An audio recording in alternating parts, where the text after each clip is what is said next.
এখানে টিকিট কাটিয়ে এইখান থেকে টোটোর এখান থেকে বেরিয়ে চলো ঘোড়াকটোরা ঝিলে। গাড়ি যেতে দেয় না। 5 দিনের রাজগীর বৌদ্ধগয়ার বাই রোড ট্রিপের ডে ওয়াইজ ভিডিও তো শেয়ার করেছি, কিন্তু পুরো ট্রিপের মধ্যে যে জায়গাগুলো সব থেকে বেশি মন কেড়েছে তার মধ্যে ঘোড়াকটোরি লেককে কোনোভাবেই বাদ দেওয়া যায় না। নেচারের মধ্যে নেচারের তৈরি এক অতি সুন্দর অনুভূতিময় এই স্থান। এইখান থেকে বোটিং লাইফ জ্যাকেট দিয়ে নামানো হয়, সবাই আসছে, বোটিং করছে, মজা করছে। আমরা 4-5টা একটু এক্সপ্লোর করে দেখছি। এই যে ঝিলটা দেখছো, আর একটা জিনিস দেখাচ্ছি, এর পেছনে কিন্তু বিশাল একটা রিজার্ভার তৈরি করা হয়েছে। এর থেকে বিশাল বড় গঙ্গা প্রজেক্ট নাম দেওয়া হয়েছে। গুগল খুললে ওই দিক থেকে দেখাবে, কিন্তু ভুল করেও গুগলের এই রাস্তা ধরে এসো না। এই পাহাড়ের পেছনে একটা গুফা আছে, যাওয়া যায়, সবার পক্ষে সম্ভব নয়। ওইখানেও কিছু মঙ্কস বসে প্রার্থনা করতো, এখনো করে। যাওয়াটা মনে হয় না সম্ভব হবে। আমরা কিন্তু এখন ট্রেকিং এর রাস্তায় হেঁটে চলেছি। এখানে 4-5টা একবার দেখাই তোমাদের। এই হচ্ছে বুদ্ধা, এইখান থেকে আমরা হেঁটে আসছি। আর মোটামুটি ঝিলের শেষে আমরা। কিরম লাগছে? দুজন বলছিল যে ঘোড়াকটোরা রেখে এসে সেরকম কিছু না, আহামরি না, জায়গাটা সত্যিই ভালো, সত্যিই সুন্দর। সুন্দর পাহাড় দিয়ে ঘেরা একটা জল, এটা ভালো না লাগার কোনো কারণই নেই। দেখি আমরা কতদূর যেতে পারি। ওই পাহাড়ের গুফা অবধি তো হয়তো যেতে পারবো না। আদি রেন্থু আছে, তাই আদি এগিয়ে চলেছে। এই হচ্ছে সেই রাস্তা, এই রাস্তা ধরেই এগিয়ে চলা। আদি কিছু দেখতে পেলি? রাস্তায় দুজন ফিরছিল, আমি তাদের জিজ্ঞাসা করলাম, বললো এর থেকেও সুন্দর ভিউ, কিন্তু যাওয়াটা একটু দুষ্কর। এই যে রাজি আছে, তাই আমরা যাচ্ছি। আদি হোল্ড আ সেকেন্ড। এইখান থেকে নামাটাই বললো একটু অসুবিধার। এইখানে গঙ্গা প্রজেক্ট আছে, এইখান অবধি তো আমরা চলে এসেছি। মানে রাস্তাটা দেখো, আমি যেখানে দাঁড়িয়ে, এখান থেকে এই পাশটা যাওয়া কিন্তু খুবই ডিফিকাল্ট। কি একবার দেখে আসি?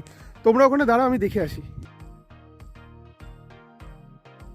আমরা এখানে যে চলে এসেছি না, এইখান থেকে দেখো, এইখানে ফুটস্টেপ গুলো দেখো, আদি দাঁড়িয়ে, রিমি দাঁড়িয়ে, এখান থেকে এই অবধি আসতে পারবে, এখানে ফুটস্টেপ গুলো রাখতে পারবে, চড়া চড়া আছে। কিন্তু মেন প্রবলেমটা কি বলতো, এই অবধি নেমে গেলে এখানে পাহাড়ের গায়ে এই রাখার জায়গা আছে, কিন্তু এইখান থেকে যে এইটা মোটামুটি 4 ফুট, এইখানে এই হলো গর্তগুলো, এইখানে পা দিয়ে তোমায় এখানে নামতে হবে, এত অবধি জল। এখান থেকে বেরিয়ে ওইখানে গেলে নাকি বিশাল সিনিক বিউটি। রিমি ট্রাই করছে, দেখা যাক। সোলজারের বউ আর সোলজারের ছেলে, ইয়েস। ওপর দিয়ে এসো, এখানে তো চলেই আসবি। এই হচ্ছে, এখান থেকে নামাটাই খুব রিস্কি। আমি তো নেমে গেছি। এবার ভিডিওটা বন্ধ করি, রিমিকে হেল্প করতে হবে। রাইট স্টেপ এখানে, লেফট স্টেপ এখানে, তারপরে এখানে স্টেপ নেমে যাবে, খুব ইজি।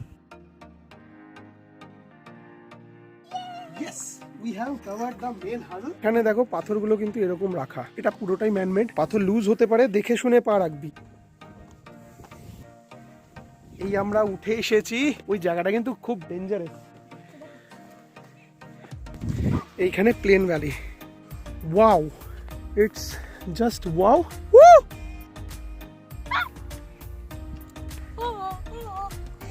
এখানে একটা কেভ দেখতে পাচ্ছ, এই কেভটা, এর মধ্যে প্লেস আছে যেখানে বসে মঙ্করা এখনো সাধনা করে। কিছু কিছু মঙ্ক এসে, আমি বলবো অবশ্যই রাজগীরে এসে কিন্তু এই জায়গাটা ঘুরো, বোটিং করো আর না করো যদি পারো। এইখান দিয়ে এসে ছোট্ট ঝিল, এর কম্পারিজনে বলছি, জল এই অবধি উঠে আসে। এখান দিয়ে কিন্তু ওয়াকিং ট্র্যাক রয়েছে পুরো এইখানে ওঠার জন্য। রিমি বলো, এই দেখো এইখান দিয়ে ট্র্যাকটা গিয়ে, ওই যে সবাই কিন্তু যায়। এত দূরে এসছি, যাবে কি? যেতে পারবো? ব্যাপারটা মনে জোর থাকলে সব পারবে। যাওয়া যাক, যত দূর পারি অন্তত। এইখান দিয়ে যাচ্ছি, রাস্তাটা তোমাদের সাথে শেয়ার করছি, কারণ এখানে এসছি, এটা তো দেখবই। ইচ্ছা ছিল, হয়েও গেল। চোর কাঁটায় ভর্তি। এখানে আমি খোলা আকাশের নিচে কাঁটা চোর থেকে আমরা আসছি, এই রাস্তায় নামছি। রাস্তা খুঁজে খুঁজে বার করতে হবে। দুর্গম টিলা পেরিয়ে এই সুন্দর দৃশ্য। এখানে তো পাশে ভিলেজ আছে না, বুদ্ধর জ্ঞান প্রাপ্তি অশ্বত্থ গাছের নিচেই হয়েছিল। ওইখান থেকে এই রাস্তা পেরিয়ে আমরা এইখানে, এই পাহাড়ে। এই সেই গুফা। আমি জানি না তোমাদের দেখাতে পাচ্ছি কিনা, ওই দূরে দেখা যাচ্ছে, দেখো জলের মধ্যে বুদ্ধাটা। আমরা এই পুরো এই জায়গাটা ক্রস করে এখান দিয়ে এসে এখান দিয়ে উঠেছি। এখান দিয়ে আর উপরে ওঠা যাবে না, তো এখানটায় পুরো হচ্ছে ঝুড়ো, পাথর বালি এরকম টাইপের মেশানো। উঠে যাব, নামার সময় হোল্ড পাবো না, যেহেতু রক ক্লাইম্বিং শু নয়। তবুও অনেকটা এসেছি। তোমাদের যে জিনিসটা দেখাবো, এর মাঝে মাঝে এই যে ন্যাচারাল গুফা, ওইখানে দেখেছো ন্যাচারাল গুফা একটা। এর উপরে আর যাচ্ছি না, রিস্ক হয়ে যাবে, কারণ কেউ নেই, আমরা 3 জন ছাড়া। যদি অ্যাঙ্কেল টুইস্ট হয়ে যায়, টেলিফোনের নেটওয়ার্কও আসে না। যারা আমাদের সাথে আমাদের মতো করে আমাদের ব্লগ দেখো, তাদের অবশ্যই ভালো লাগবে। এই দেখো কেভটা, এখানে একটা কেভ, এই একটা কেভ, ব্যাস এইটুকুই। উপরে কেভ, আজকের জার্নির এখান থেকে ফেরারটা আর করবো না, মোবাইলগুলো পকেটে ঢুকিয়ে নিচ্ছি, কারণ এত অপূর্ব দৃশ্য ক্যামেরাবন্দি যখন করছি হাতে মোবাইল রয়েছে, চোখটা রয়েছে কিন্তু আমার রাস্তায়। এবার এখান থেকে এই নৈসর্গিক দৃশ্য উপভোগ করি। রিমি এত দূর এসছে মানে বুঝতে পারছো কতটা ভালো লেগেছে। তোমাদের জন্য রেখে গেলাম এই সুন্দর দৃশ্যর ঘোড়া কাটরি লেকের দুপাশ। এক পাশে কেউই আসে না, তবুও আমরা এসছি, এসে তোমাদের সাথে শেয়ার করলাম এই সুন্দর দৃশ্য। 1 ঘন্টা 15 মিনিটে আমরা সবকিছু কমপ্লিট করলাম, বোটিং আর করবো না। এরা সব খাওয়ার জন্য এখানে বসে থাকে, ভয় পায় না একটু। দে দে দে, আমি কেন দেবো, তুই তো বলছিস দিবি বলে। সেদিন ওখান থেকে লিট্টিটা খেলাম না, সেখানের থেকে এই লিট্টিটা 100 টাইমস বেটার। ছাতু ভরা, ওখানে তো পুরো উপরে আটাই ছিল। ভিডিওটা করছে আমাদের আদি ভিডিও করছে, এদিকে ঘুরিয়ে দে, আমাদেরও দেখিয়ে দেবে। এই সিট হেলিয়ে দিয়ে নিজের ট্রান্সপোর্টেশনে এটাই একটা সুবিধা, যেরকম ভাবে খুশি এনজয়মেন্টটা করা যায়। এই জিনিসটাকে ছুঁয়ে দেখা, এটা কিন্তু বিশাল ব্যাপার।